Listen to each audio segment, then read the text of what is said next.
Buenas tardes, queridos televidentes, bienvenidos a nuestra emisión del día de hoy. Estamos en compañía del doctor Samuel Peña y quien les habla, el doctor Alejandro Castro. El día de hoy hablaremos de las ramas del derecho laboral y el concepto de la nómina paralela. No siendo más, comencemos.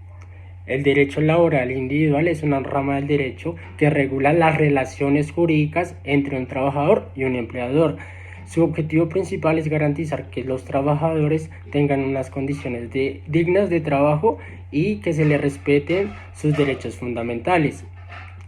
Entre ellos están regular la formación y contenido y extinción del contrato de trabajo.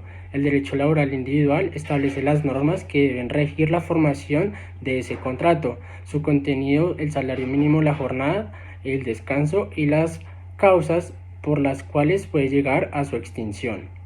Como segunda función, tiene proteger los derechos de los trabajadores. El derecho laboral individual establece una serie de derechos mínimos que deben ser garantizados a todos los trabajadores, como el derecho al trabajo, a un salario digno, a la seguridad e higiene en el trabajo, a la jornada laboral máxima, al descanso, a las vacaciones y a la libertad sindical y a la negociación colectiva.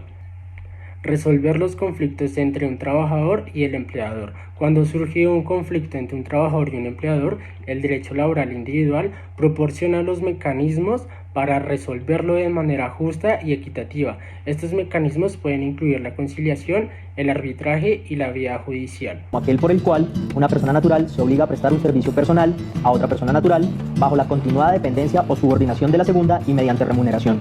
Los contratos de trabajo se pueden clasificar según la forma y según la duración. Los contratos de trabajo según la forma pueden ser: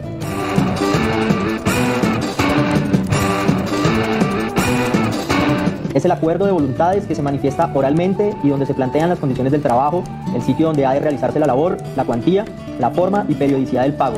Es tan válido como el escrito y no tiene periodo de prueba ni tampoco puede pactarse a término definido. No puede hablarse de contratos verbales a término fijo.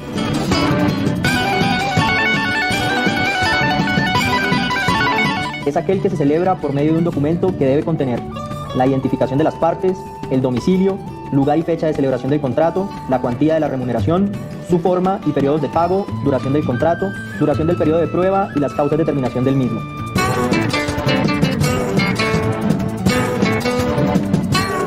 Artículo 46, Código Sustantivo del Trabajo.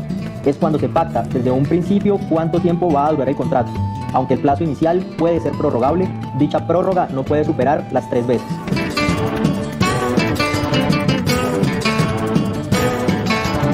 Es cuando la vigencia del contrato es indefinida porque tendrá vigencia para las partes mientras subsistan las causas que le dieron origen y la materia del trabajo.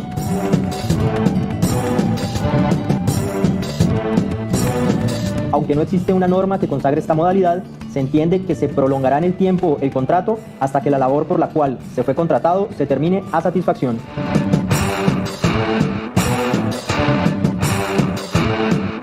Es aquel contrato de trabajo de corta duración no superior a 1 mes.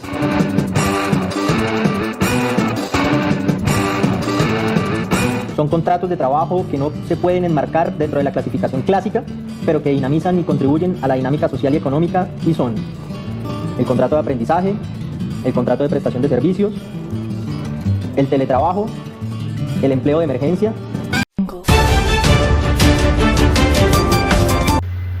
Derecho colectivo del trabajo.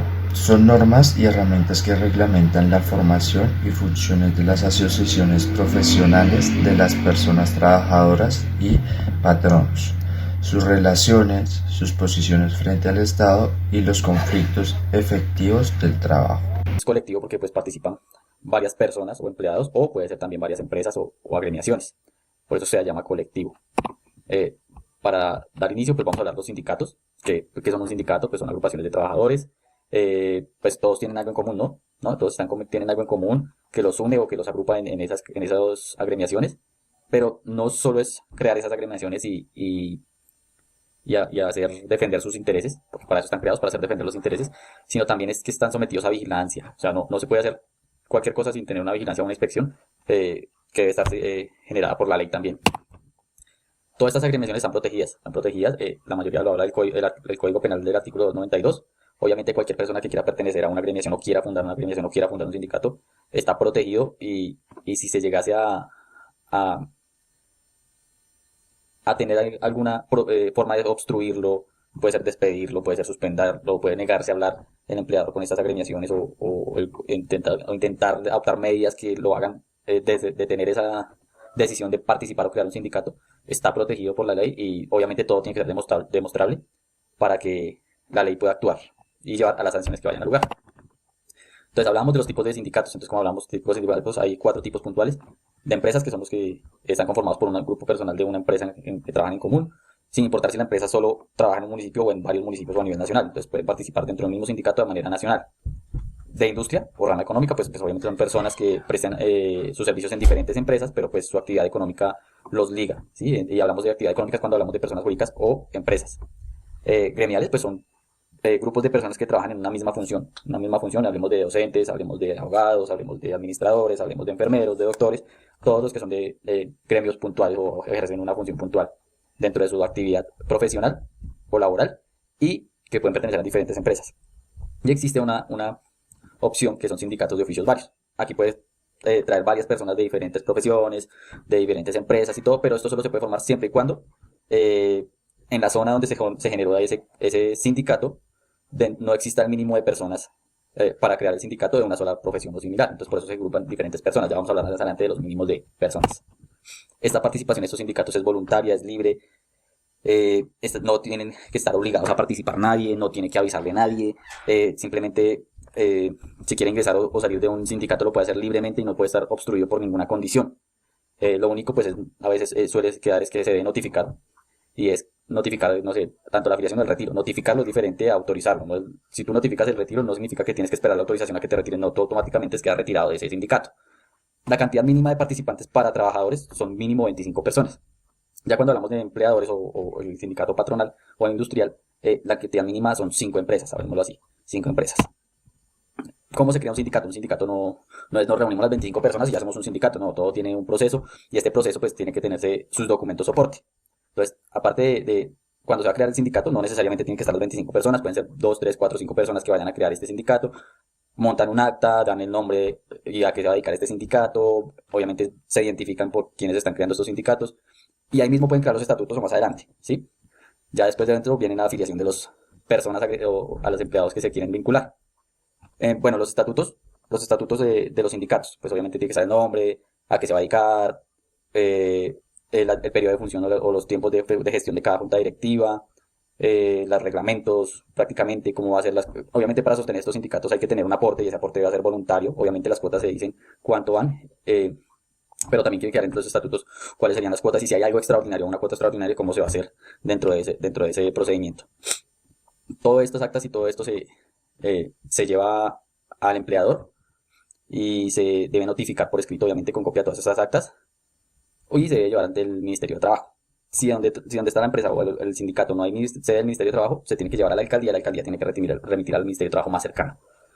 Para esto hay unos días hábiles, son 5 días hábiles, y ahí se espera la respuesta del ministerio. Obviamente al generar eso ante el ministerio, se crea una personería jurídica. La personería jurídica, pues obviamente se llevan todas las actas, la de fundación, la de la acción de la junta, la carta de la asamblea, donde fueron aprobados los estatutos, se llevan todos los ejemplares original y copia, cómo va a ser la nómina de quienes participan, porque hoy hay remuneraciones, y todo esto se lleva en máximo 15 días, se debe tener una respuesta por parte del Ministerio de Trabajo o de la alcaldía que remitió al Ministerio de Trabajo. Él debe recibir las notificaciones con las correcciones que se haga lugar y solo se tienen 10 días para hacer esas correcciones, para que queden inscritos ante el Ministerio de Trabajo y que tengan ya su personería jurídica válida. ¿Por qué la pueden negar? Pues no cumplir el mínimo de personas o ir en contra de la ley, porque no todo se puede hacer. En respecto a que hay leyes que no se pueden cruzar, ¿sí? No hay cosas que no se pueden hacer dentro de la legalidad, porque a veces puede crearse un sindicato con una función que no vaya a la de defender los intereses de la agrupación. Una vez constituido, hay que por lo menos una sola vez, por parte de la asociación gremial, hacer que circule en un diario la creación de este sindicato. Este diario tiene que ser nacional y la publicación solo lo hace una sola vez. Y tiene que ser después de no a más de 10 días de haber recibido su personería jurídica y hacer llegar ese diario al Ministerio de Trabajo no mayor a 5 días después de esa publicación. Bueno, las funciones, ¿para qué sirve el sindicato? ¿Qué se va a dedicar a hacer el sindicato? Pues entonces generalmente el sindicato lo que hace es estudiar características de cómo puedo mejorar las condiciones salariales, cómo puedo hacer que que mi gremio, mis empleados tengan una mejor calidad de vida dentro de sus funciones laborales, obviamente. Sí, dentro de eso también, pues, no es solo, oiga, voy a pedir, sino también exigir a estas agrupaciones gremiales seguir un rumbo, orientarlos, darles nuevos horizontes para que sigan estudiando y se vuelvan más capacitados. No es solo pedir a los empleadores, sino simplemente también podemos exigir en estos sindicatos o propulsar que los trabajadores lleguen a crecer intelectualmente. Obviamente también hay asesorías cuando hay diferencias entre empleadores y trabajadores. Pueden celebrar convenciones colectivas o donde se puedan hacer varias reuniones puntuales para atender temas que vayan en fin de la asociación gremial. Asesorar ante otros discusiones que existan entre empleadores y trabajadores, y obviamente generar un acercamiento. No es solo crear porque la mayoría de opciones de cuando se dice las funciones de sindicato es decir que no vayan a tocar a esos empleados para que no se vayan de la empresa y que no nos quiten condiciones laborales que ya tenemos. Pues realmente no es solo defender lo que ya se tiene, sino que podemos, tanto como trabajadores y empleadores, llegar a un acuerdo de beneficios mutuos. Representar ante cualquier juicio que tenga conflicto de intereses entre empleados y trabajadores, como lo hemos hablado, promover el desarrollo de las cooperativas. Y también, obviamente, una de las funciones importantes es adquirir la distribución de artículos, consumos, materia prima y todo lo que necesite para el funcionamiento, para poder funcionar como agremiación. Obviamente, dentro de unas funciones hay unas puntuales que solo puede hacer la asamblea, y es obviamente la modificación de los estatutos, afiliar a otras federaciones o confederaciones, o destitución y expulsión de los directivos afiliados, o a la votación de la huelga o la liquidación del sindicato. Todo se realiza mediante actas, las cuales deben quedar copia registrada de cada reunión, que ya vamos a ver qué libros y cómo se llevan dentro de cada uno. ¿Qué no pueden hacer? Pues obviamente restringir la libertad de trabajo directa o indirectamente, patrocinar actos de violencia, como decían, no todos los sindicatos vamos a las protestas y dentro de las huelgas, aunque esté formada por la ley, promover actos vandálicos. Y tampoco podemos promover pues la cesación o la huelga de trabajo que no esté declarada conforme a la ley, que más adelante vamos a ver los